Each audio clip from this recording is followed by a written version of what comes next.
you get is what you got. 'Cause when they own the information, oh, they can bend it all they want. That's why we're waiting on the world to change. We keep on waiting. Mr. Williams, what are we listening to here? Hello, John Mayer, Waiting for the World to Change. Yeah, it's a great song to get us started today, especially since I feel like we're really no longer waiting on the world to change. We're beginning to take matters into our own hands, and the line there, when they control all the information, they can, what does it say? When they have all their information, they can tell us what they want. Yeah, so we're, with the Enlightenment, the scientific revolution, we are no longer just buying that Kool-Aid. Let me go ahead and direct your attention towards what you're looking at right now. We want to roll out the objective right at the on the onset of our computer side chats. And by the way, there will be 3 of them, 3 computer side chats this year, or for this unit. This is the main objective, though. And we want you to identify how to use how the use of reason was used to discover natural laws within society and government. And reason is something we're very familiar with thanks to Mr. Descartes, or how you guys would pronounce Descartes. Yeah, so the next piece in here that we have is this idea of natural laws. And before we explain what natural laws is, we're going to watch a little video here that'll show you a real quick example. Whoops, sorry. Hi guys. This is Novosibirsk, and this is about -41. So we're gonna see what happens to just boiled water outside. By the way, don't try this at home.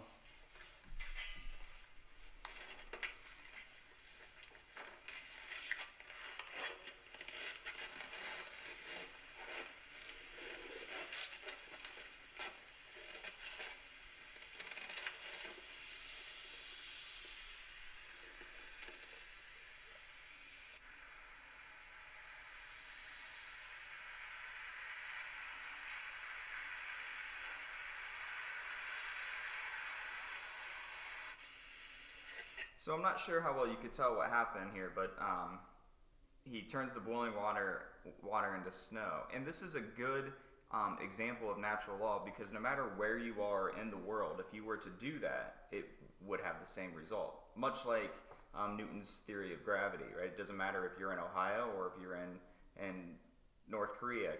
If something drops, if something goes up, it's coming down as that law of gravity.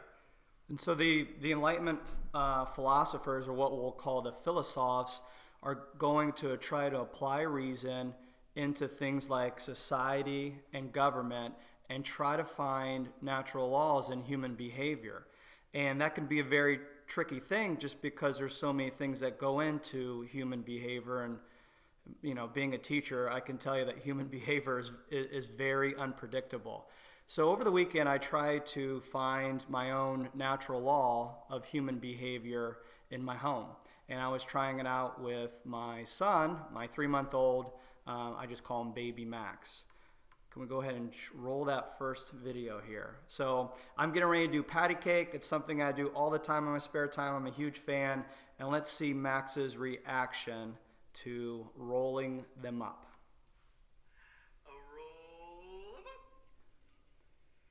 Perfect. He smiled. And according to the philosophes and natural laws with human behavior, I could have any baby in the world in my lap do roll them up, and they should have the same exact reaction, right? Well, I tried a second time.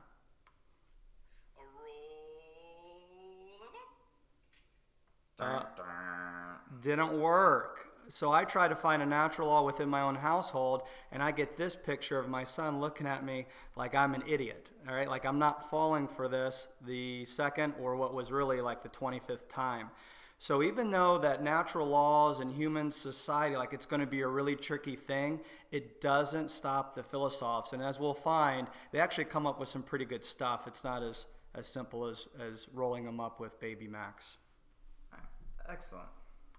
All right, so we're going to move on here and real briefly talk about the focus of the Enlightenment thinkers, and there were two major things that they were interested in doing.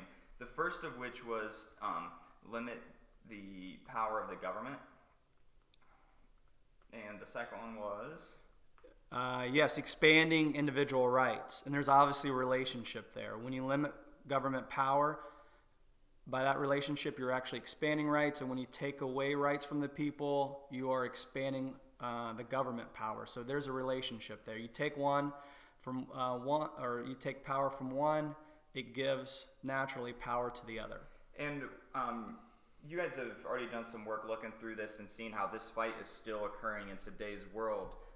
So keep that in mind, that what the Enlightenment philosophers had started, we are still working on and struggling through in today's society.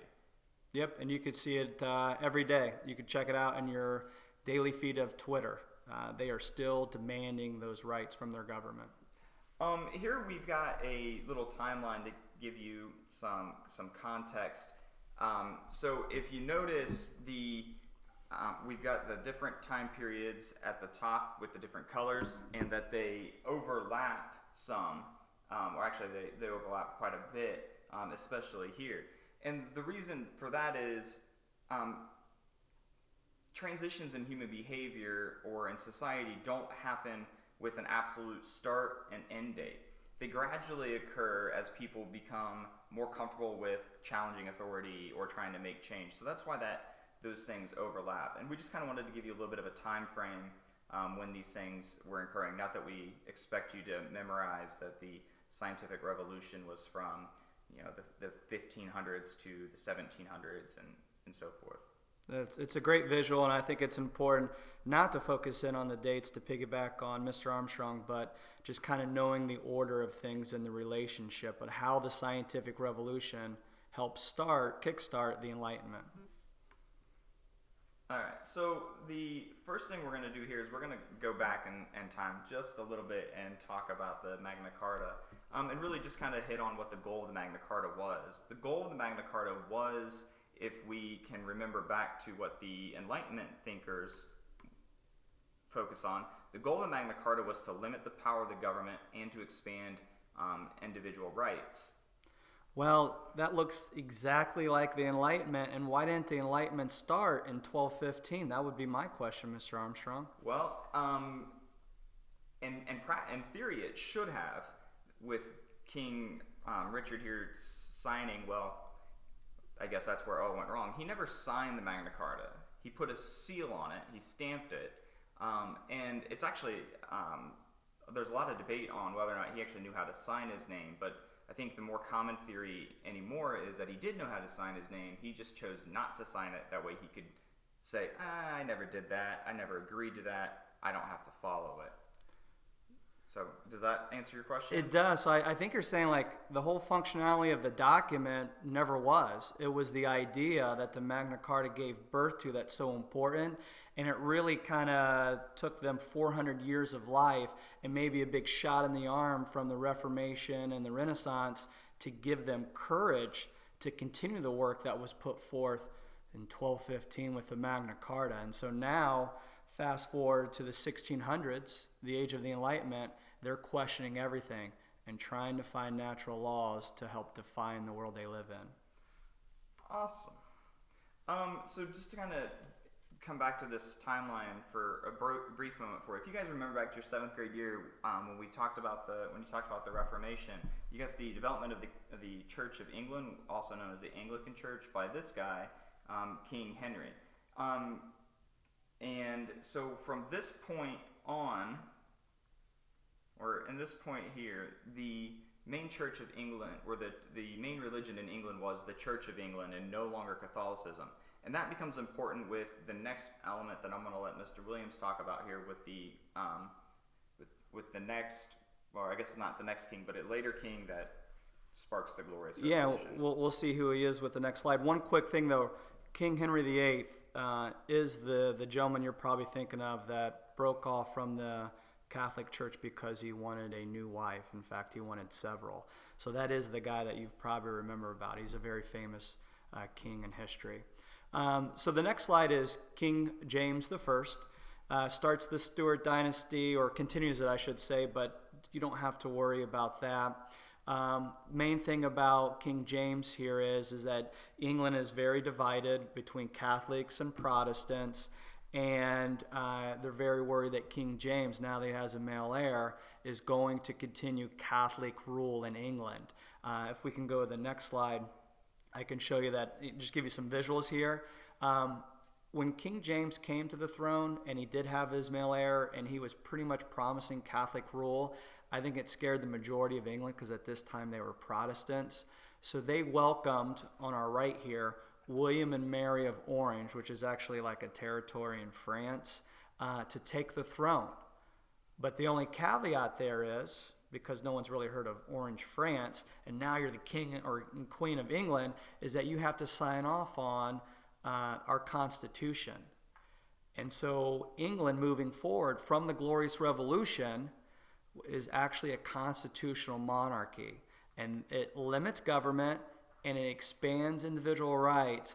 And that's why we're talking about the Glorious Revolution. It is smack dab in the middle of the Enlightenment, and it is a perfect example of what we have with the Enlightenment principles. So you're saying that this is actually when the ideas from the Magna Carta, they were able to put them in place, was with the creation of the Constitution. That's right. The ideas of Magna Carta, 400 years later, were finally put in place. Well said. The only thing that I want to touch on with the Glorious Revolution on our next slide is...